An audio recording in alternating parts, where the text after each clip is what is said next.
¿Qué son estas dos? ¿Qué son? ¿Por qué hay tantas flechas? ¿Por qué hay tantos nombres? Son las vías. ¿Qué significa? Ahí ella tomó foto y dijo, ChatGPT, ¿me puedes analizar?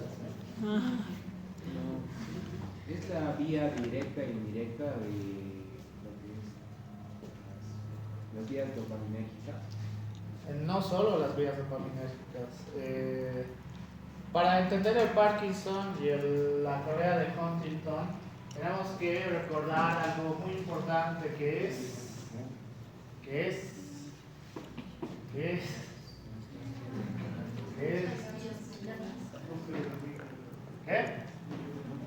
Más fuerte. No. O sea, todo esto es un conjunto, pero asociado a qué. Está relacionado con la vía de la dopamina, sí, pero hay una base más importante en este aspecto. La sustancia, ¿no era? Ganglios basales. Ah. Ganglios basales. ¿Ya? Entonces, comenzaré con esta primera parte. La primera parte, esto es el Guyton por si acaso, esto no van a encontrar en Hammer. El Guyton está muy bien propuesto. El estímulo motor que podemos tener, o lo que propone el Guyton, y si está en lo correcto, los estímulos para la corteza motora, para que vaya por la vía descendente y finalmente termine a la parte muscular en acción como tal, pues pueden surgir a partir de muchos conceptos, desde la parte de la cognición, un estímulo a través de la vía sensitiva, por eso está asociado también esta parte en la cual lleve a través de la vía ascendente hasta la zona de la corteza, ¿ya? Entonces, si ustedes recuerdan solo esa parte, más o menos podemos entender que todo esto, el término correcto es vía, todo esto es una red de caminos, ¿ya? Entonces, ¿por qué es importante recordar todos estos conceptos? Porque si tenemos una alteración en esta zona, digamos, si tenemos alteración muscular, porque, no sé, se han roto el bíceps, ¿qué es lo que va a ocurrir con el resto? Con todo lo demás. Ya se ha dicho para qué funciona el cerebro y todo lo demás, entonces, ¿qué es lo que va a ocurrir? Si me rompo, si tengo una ruptura del bíceps, ambos bíceps, durado, ¿qué va a ocurrir? Esquivel, ¿qué va a ocurrir con todo lo demás? O sea, un poquito la mente.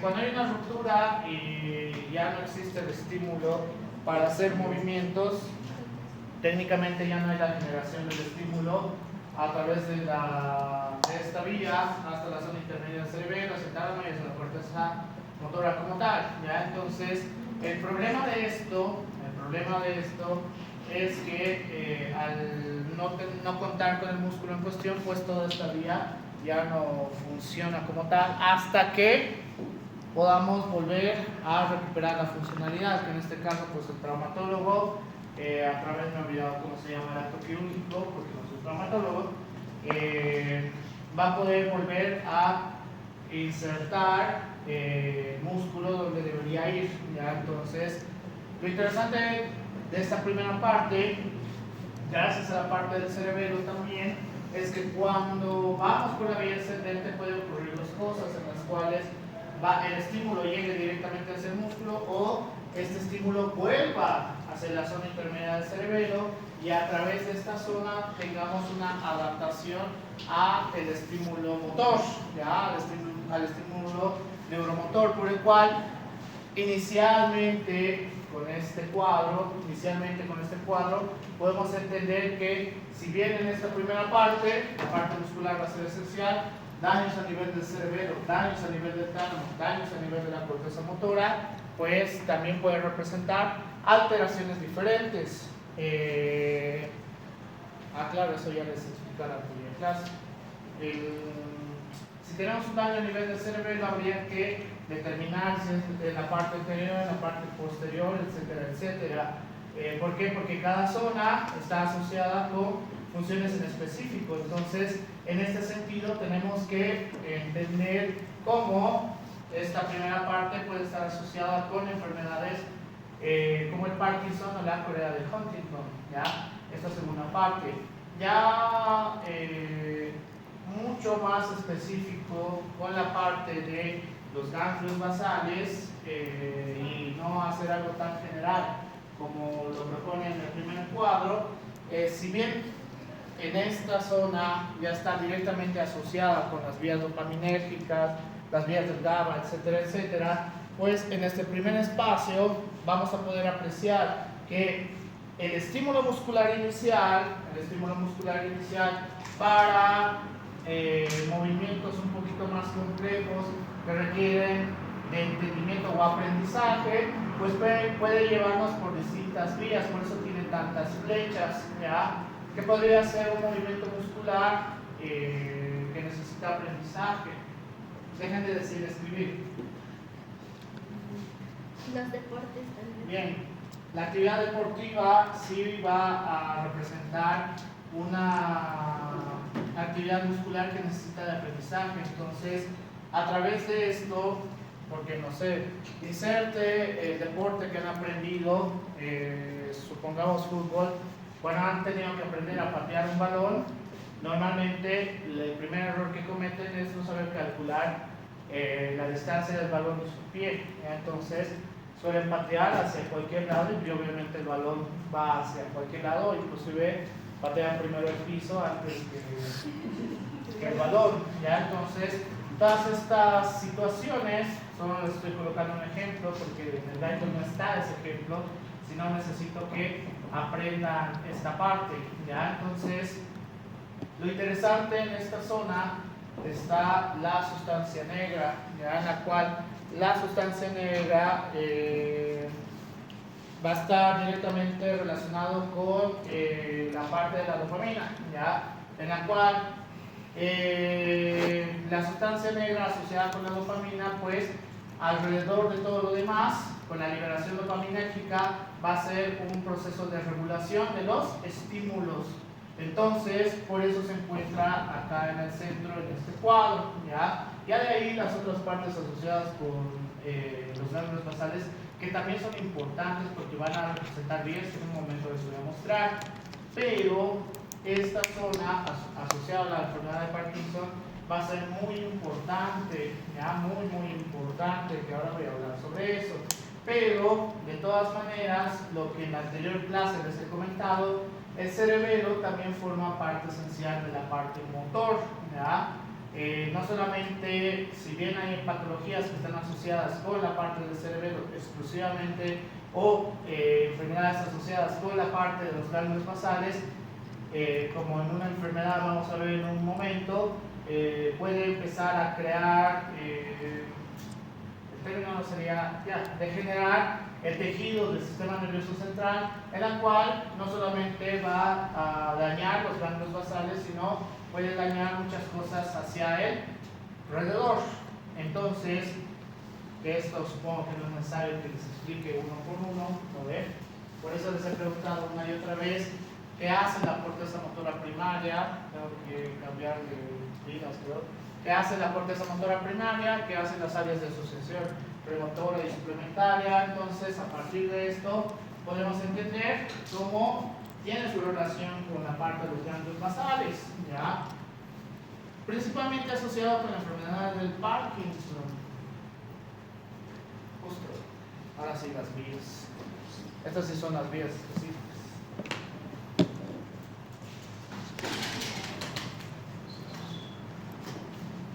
Entonces, la enfermedad del Parkinson, asociada con la anterior que les había mostrado, acá vamos a tener dos vías sumamente importantes, ¿ya?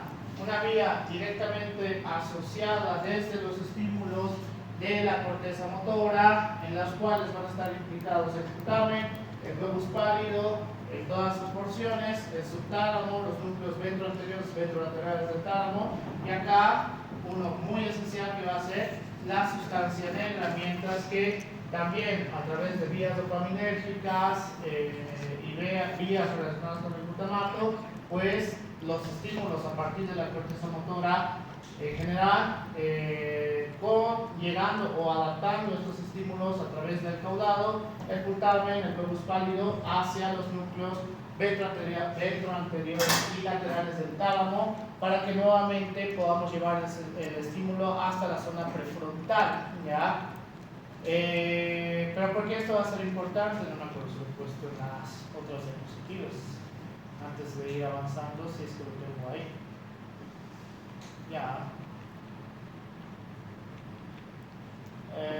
Ya. Enfermedad de Parkinson. Ahí hay un error. Pero ya. Sí. Entonces, estas primeras vías van a ser muy importantes. Recordatorio estas primeras vías van a ser muy importantes. ¿Por qué? Porque desde los estímulos, desde la zona de la corteza, no necesariamente todos los estímulos, pero la gran mayoría de estos van a poder ir a través de los ganglios basales para la regulación y la estimulación en ciertos movimientos específicos asociados con las funciones de los ganglios basales. Ya, muy en neurofisiología eso. Entonces, la parte más importante que vamos a encontrar en esta vía y asociado con la enfermedad de Parkinson va a ser la sustancia negra, ¿ya? En la cual, si bien, como dice en el otro cuadro, el núcleo rojo también va a formar parte de los problemas con el Parkinson, la sustancia negra va a ser uno de los problemas principales. ¿Por qué? Porque cada vez va a causar una disminución de la dopamina, ¿ya? Entonces, esta disminución de la dopamina va a hacer que todo este circuito empiece a alterarse, en la cual la disminución en la funcionalidad de la sustancia negra y todas sus características es como si esta vía ya no existiera, por el cual que en un momento les voy a recordar la signo-sintomatología en los pacientes con Parkinson. Pues como la vía dopaminérgica o la dopamina va a estar asociada con procesos de regulación muy similar a la inhibición, entonces si no hay el proceso de regulación asociado a la parte de la inhibición, ¿qué es lo que va a ocurrir? Blur. Se van a cortar las vías. No. Ya, ¿qué más?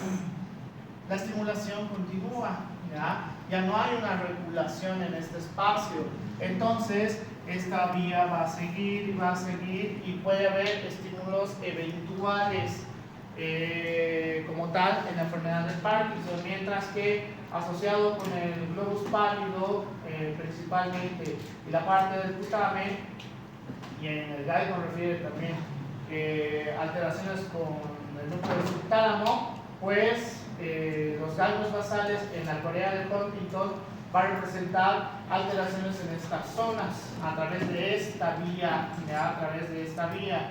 Entonces la signo-sintomatología es diferente entre ambos. Ahora sí puedo pasar a la siguiente, en la cual la enfermedad de Parkinson vamos a poder apreciar que vamos a tener ambas vías de estimulación y ambas vías de inhibición, asociado con la acetilcolina y asociado con el GABA. Pero el eje central en este caso tiene que ser la sustancia negra, ¿ya? Tiene que ser la sustancia negra en relación con la parte dopaminérgica. Entonces, para entender el por qué empieza a tener alteraciones en la enfermedad de Parkinson, que en la mayoría de los casos refiere que está directamente afectado con los ganglios basales en general, pero lo que sigue, supongo que por eso he puesto este cuadro, sí menciona la parte de la sustancia negra, ¿ya? Que estas, al generar la alteración de la vía dopaminérgica como tal, pues empieza a causar un retraso en el trastorno del movimiento de todas las vías, y El problema de esto es que empieza a crear estímulos espontáneos de esta manera, ¿ya? Estímulos espontáneos de esta manera. ¿Por qué? Porque en la vía dopaminérgica normal, y me sirven estos dos, en la vía dopaminérgica normal tendría que verse de esta manera, ¿ya? Por el cual la regulación de la estimulación va a ser la apta para la parte neuromotora. Pero si empezamos a alterar la parte de captación de la dopamina, entonces cada vez la capacidad se va a ir reduciendo. El Parkinson va a ocurrir más o menos, eso ya lo sacaba del Hammer, a partir de los 20 años podemos empezar con las primeras señales como tal, ¿ya? Primeras señales. ¿Por qué? ¿Cuál es la característica que podemos tener en edad con un paciente de Parkinson? ¿A qué edad dicho en otras palabras? ¿A qué edad vemos un paciente de Parkinson? Ya sea en películas, en series, lo que sea. Mayores. Bien, mayores de 40 50 años.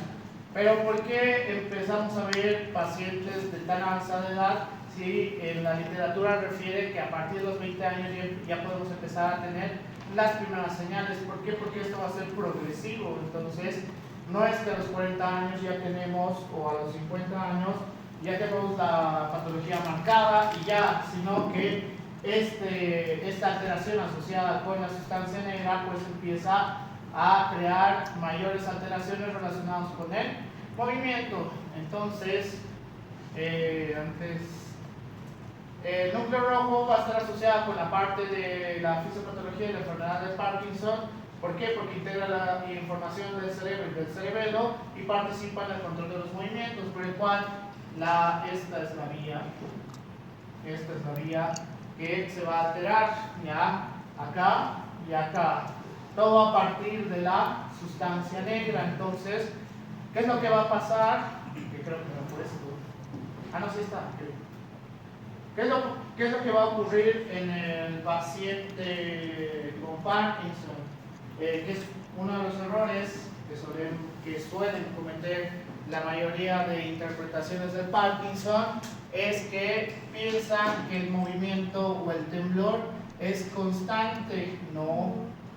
El temblor en el Parkinson es solamente el reposo, ¿ya? El temblor en el Parkinson solamente es el reposo. Cuando existe movimiento, ya no hay temblor. Pero, asociado igual con el movimiento, el problema de esto es que el cálculo y la efectividad en el movimiento, o sea, la velocidad en el movimiento, va a empezar a decrecer, por el cual una característica igual que podemos tener en los pacientes con Parkinson, a veces necesitan ayudarse de la otra mano para hacer un cálculo específico de lo que sea que quieran agarrar, no porque está temblando, ¿ya? No se agarran la mano porque está temblando, sino que no pueden calcular la distancia del objeto que desean agarrar o no saben la fuerza con la cual, no es que no saben. El estímulo que llega a la zona de la corteza no es el adecuado para hacer el cálculo, para sostener el objeto en cuestión, ¿ya? El problema de esto que al inicio solamente empieza con los temblores, mediante avance todo esto va a empezar a causar rigidez, va a empezar a causar inestabilidad postural. ¿Por qué? Porque va a empezar a afectar a los músculos de la postura, ¿ya? Entonces, la característica de un paciente con Parkinson va a ser de esta manera, como si siempre estuviera viendo al piso. ¿Pero por qué siempre está viendo al piso? Por la atrofia de la muscular.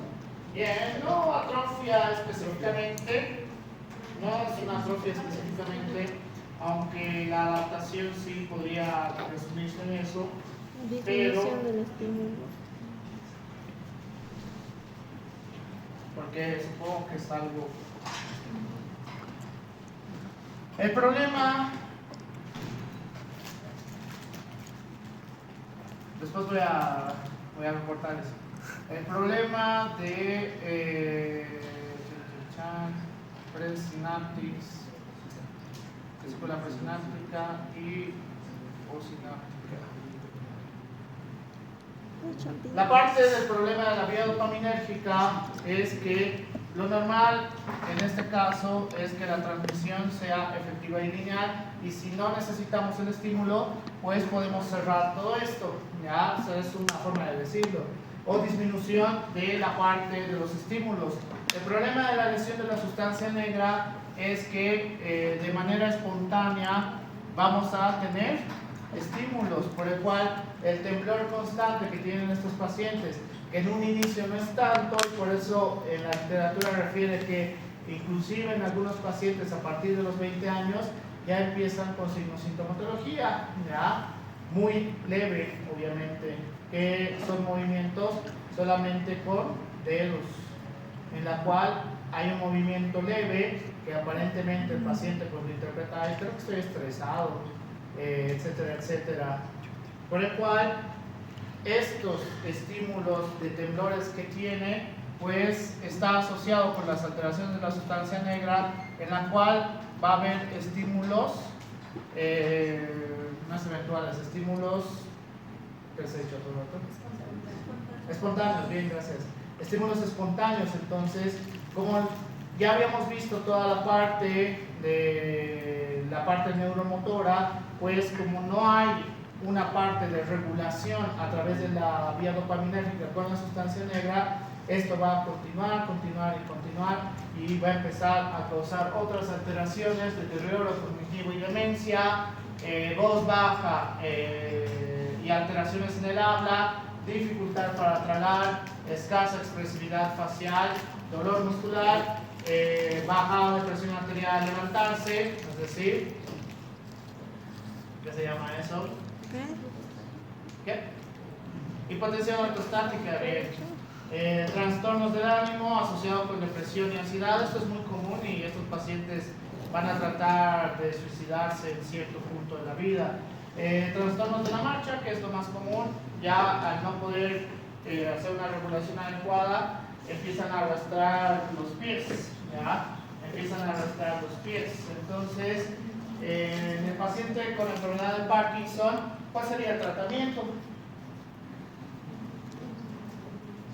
Pues es la lógica. Inhibidores de la dopamina, pero no está formando de Bueno, agonistas dopaminérgicos.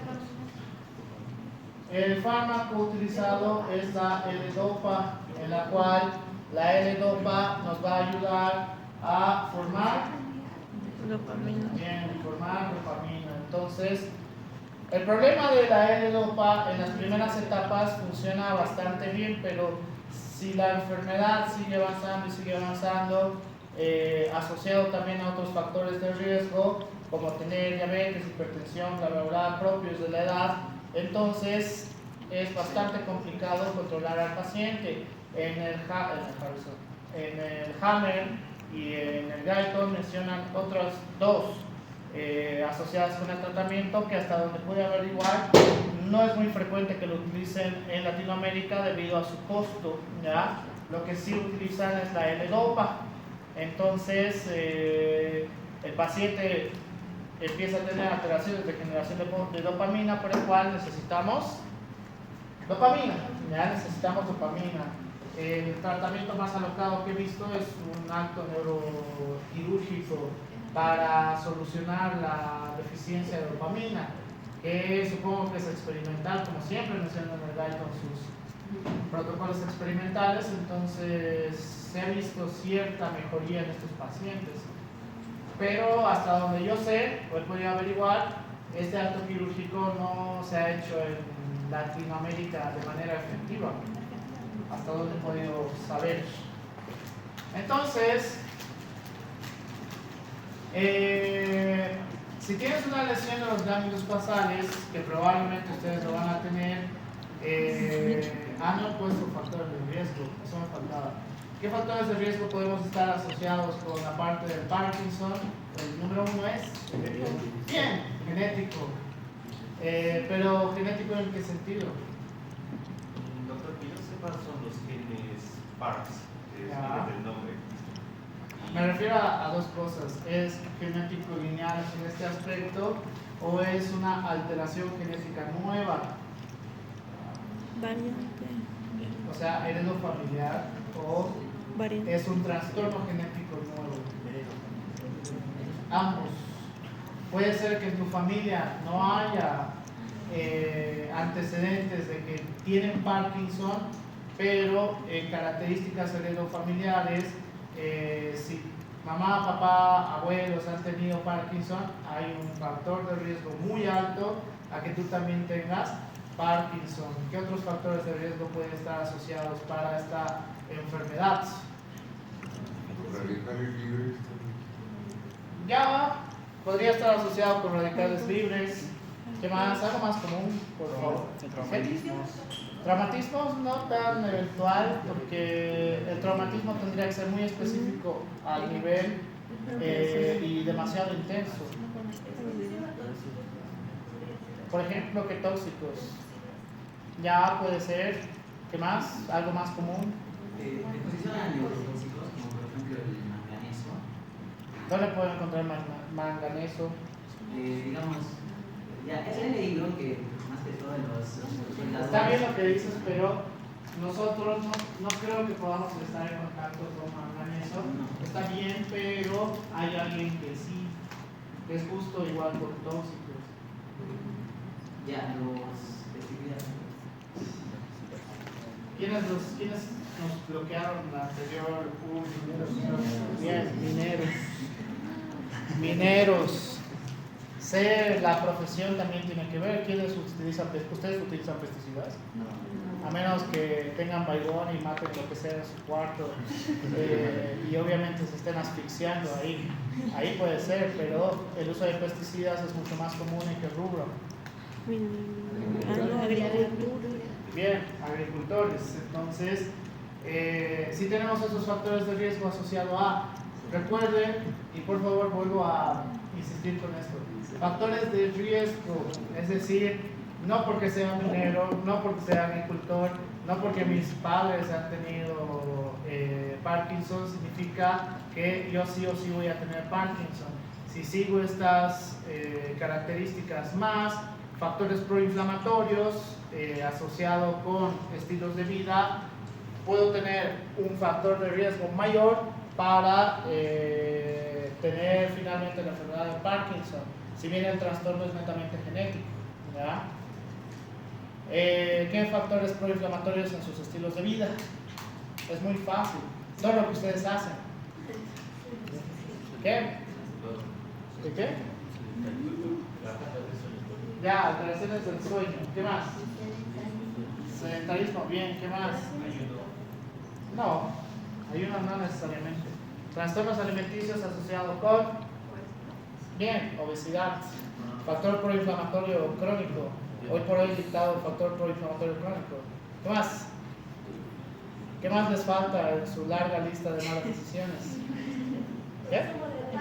Bien, consumo de drogas, principalmente alcohol, principalmente el alcohol, ¿ya?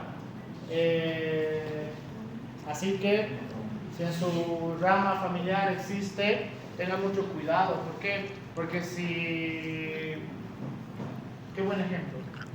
Si digamos su papá y mamá tuvieron, o abuelos tuvieron Parkinson, y resulta que el trastorno genético está, y obviamente a esta edad no van a tener signos de sintomatología clara, con factores proinflamatorios continuos, la cual esté asociado con disminución de la oxigenación celular, como es consumo de drogas, obesidad, etcétera, etcétera, lo que va a hacer es que si su signo sintomatología tendría que aparecer claramente a sus 50 años, todos estos factores de riesgo asociados va a empezar a que su signo sintomatología pueda aparecer en otra edad, ya a sus 40 años, etcétera, etcétera.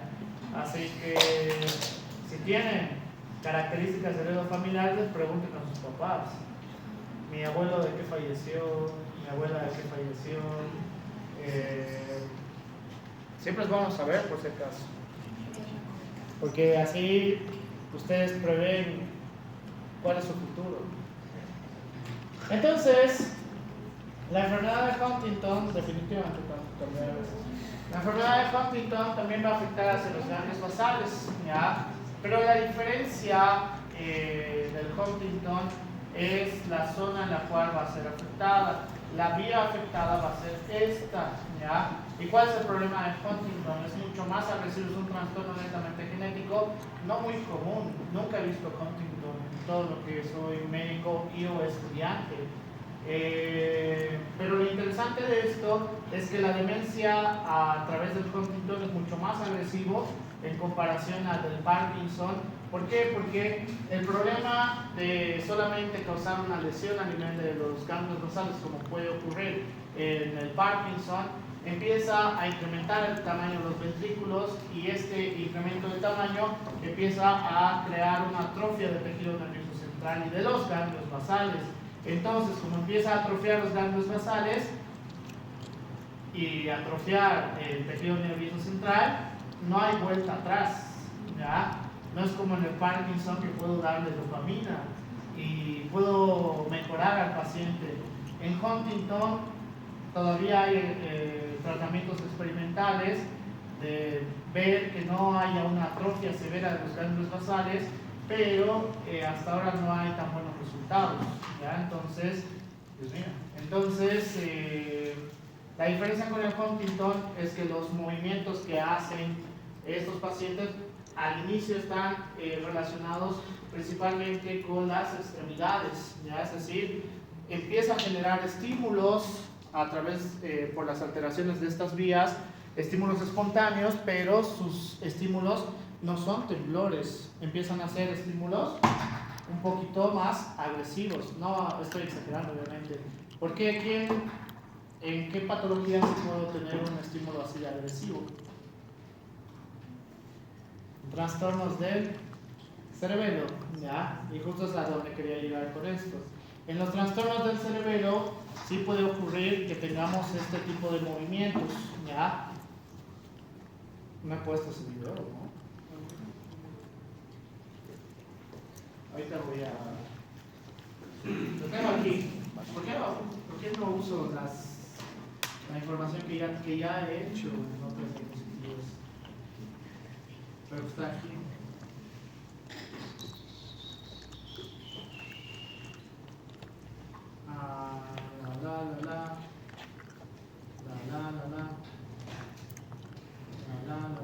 Uy. Neuroficio. Actualización de HPA 2026. Eso no necesitamos ustedes. La diapositiva.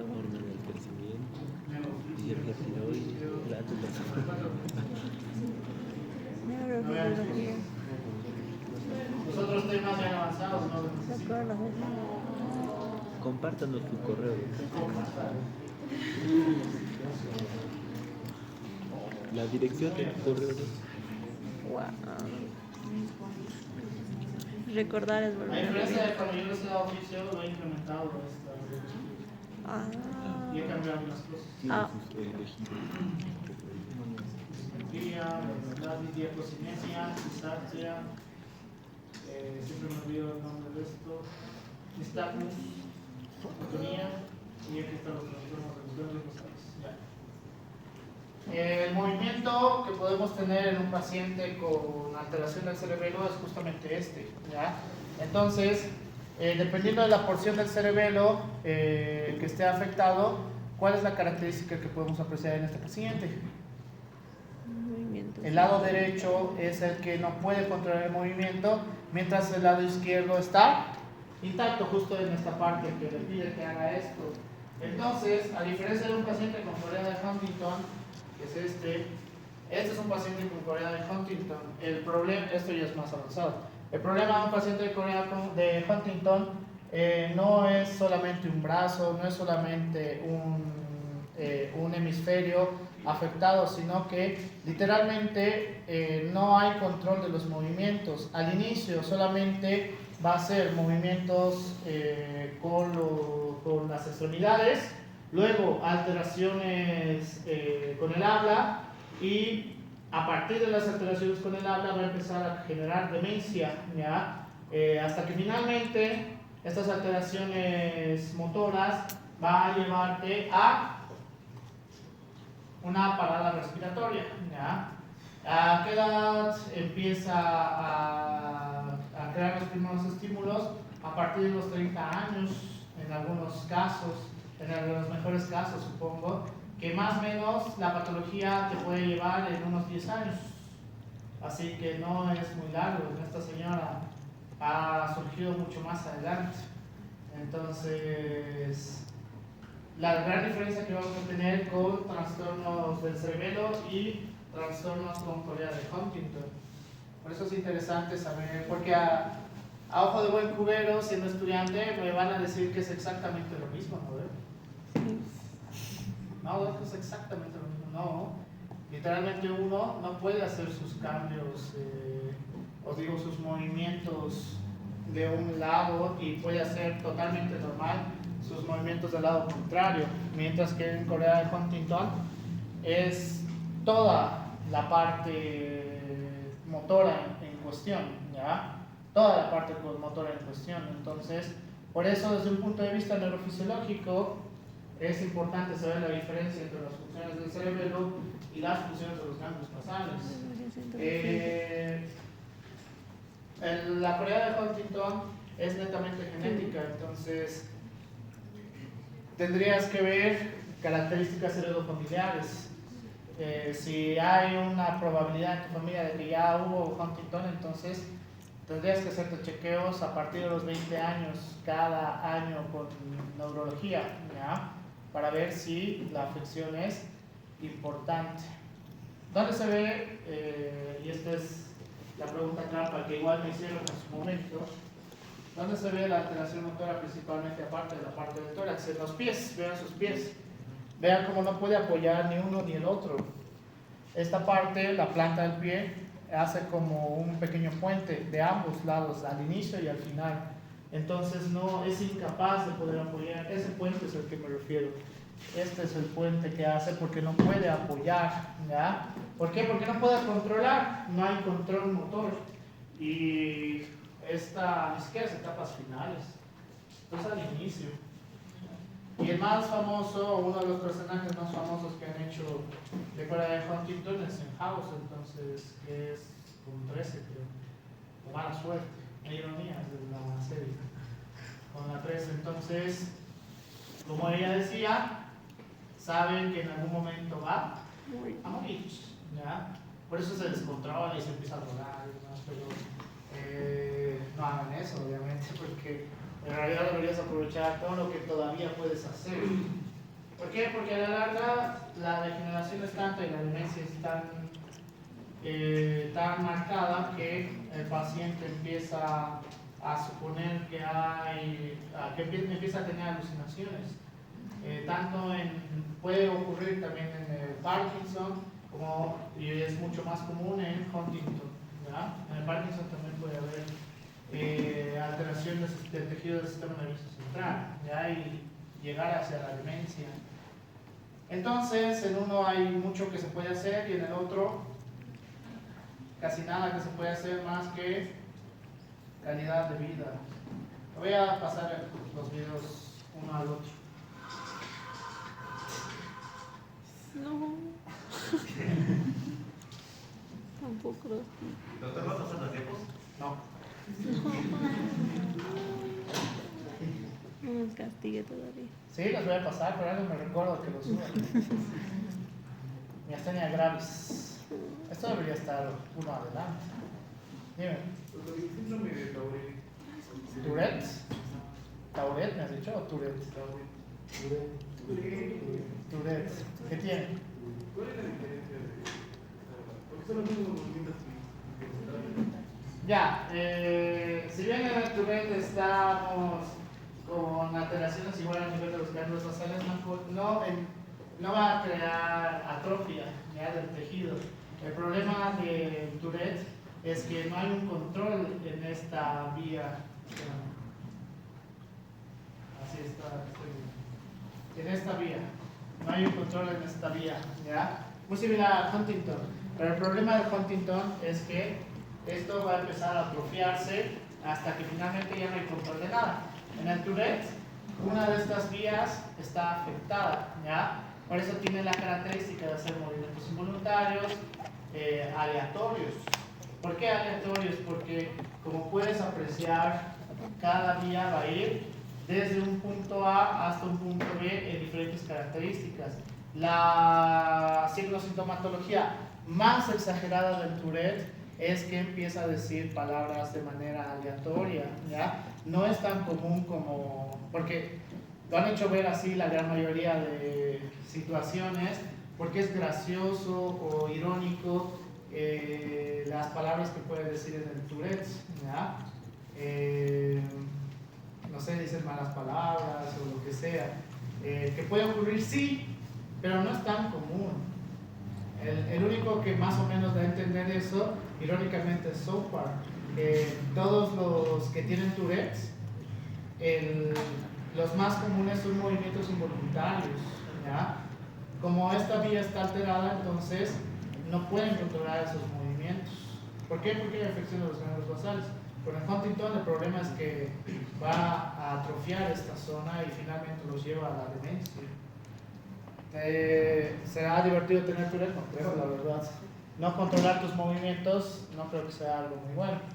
Hoy por hoy ya no hay tanto problema con los pacientes con Tourette porque hay más información, pero de todas maneras la vida no es tan fácil para ellos porque obviamente existe mucho, no sé si el término correcto es racismo, creo que sí, porque no solo tiene que ver con raza, por si acaso, el racismo, sino otras características propias de la persona. Entonces, sufren mucho, sobre todo en etapas pediátricas, ¿ya? Por eso en Estados Unidos tienen escuelas especiales para niños con Tourette. ¿Por qué? Porque necesitan otro tipo de formación estudiantil. ¿Por qué? Porque si hay, no sé, no voy a hacer un chiste de eso porque me están filmando, entonces. Porque si tú estás como docente y no sé, allá empieza a hacer un movimiento de chasquido, el de al fondo se pone a gritar de repente, entonces en una sala de estudiantes de colegio va a ser complicado hacer un avance. Y además que en teoría el Tourette podría agravarse según los movimientos, sí, podría agravarse mediante avance de edad. Ese es el problema. Entonces hay que determinar cuál es la situación particular de cada paciente, ¿ya? No pongo el Tourette porque igual no es muy común, igual que el Huntington. No es muy común que digamos. Nunca he visto un paciente con Tourette hasta ahora. Sería muy interesante ver un paciente con Tourette. Yo ganaría algo, ¿no? Pero me gusta aprender. Entonces, sería bueno, igual con Huntington. ¿Por qué? Porque los movimientos los conozco por videos o por descripciones de los libros, pero nunca he visto en vivo esos movimientos sin control motor. Entonces es muy diferente verlo que solamente leerlo. Lo cual sería muy interesante, pero buena pregunta. Tourette's, ¿alguno de ustedes tiene Tourette's? ¿O solo dice babosadas a su pareja porque sí? Eso tenía que estar más adelante. Ya. Miastenia gravis. Ah, ya me acordé que no he puesto. Tétanos. Ahorita me acordaba. Tétanos me falta después de miastenia. Y llega epilepsia. No. Tengo tiempo todavía. Un break, no, break. Break. Hasta las 4 pasó. Hasta las 3 nomás. ¿No? Hasta las 3 es No, tengo 3 periodos. Es más, ya te va. Ya es hora, ¿no? Ya.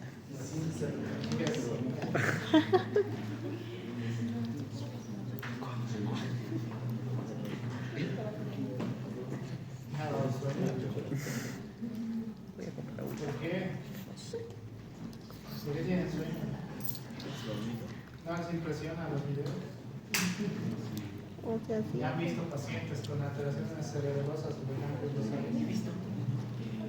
Creo que en Bolivia tampoco es tan común.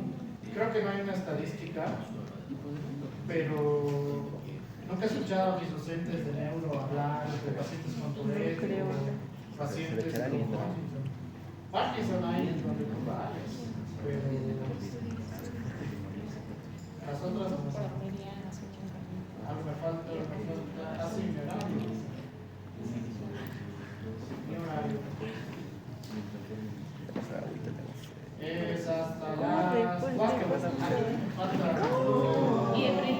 los estímulos siguen, a pesar de que estén. En el Parkinson no tanto. ¿Por qué? Porque pueden hacer movimientos no tan intensos, pero en el Huntington sí pueden hacer movimientos más agresivos de esa manera. Solo en el Huntington sí, cuando ya llegan al final de la etapa, porque inclusive pueden morderse y ahí es un problema. Así que en el Parkinson no es tan grave. Pueden conciliar el sueño, pero sí vas a ver que hay movimientos como temblores. En cambio, en el Huntington son movimientos musculares como tal.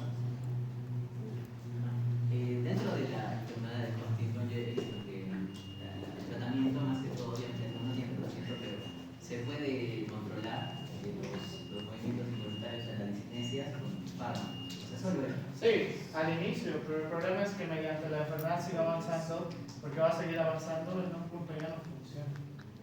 O sea, al inicio sí puede controlarse. Hay tratamiento, más no cura. Entonces, se puede utilizar, pero el problema es que la enfermedad va a seguir avanzando. Por eso la mayoría de los pacientes de Huntington no llegan más allá de 40 años, la mayoría. En el mejor de los casos, 50 años. Entonces, y 10 años de una vida no tan buena tampoco es como que... Por eso los pacientes con Huntington en Estados Unidos lo que hacían era embarazarse en edades tempranas o tener una familia en edades tempranas. ¿Para qué? Para disfrutar esa etapa y cuando ya toque 40, 50 y la enfermedad los lleve inevitablemente, entonces seguir nomás así. Eso hacían, pero sé que hoy por hoy no es lo adecuado. Aquí ya está desordenado. Esto tiene que ir aquí. Sí. Exactamente. ¿Descanso? ¿No? Sí. ¿De qué? ¿A qué quieres descansar? Y ya es bien. Bien. ¿Quién se ha caído?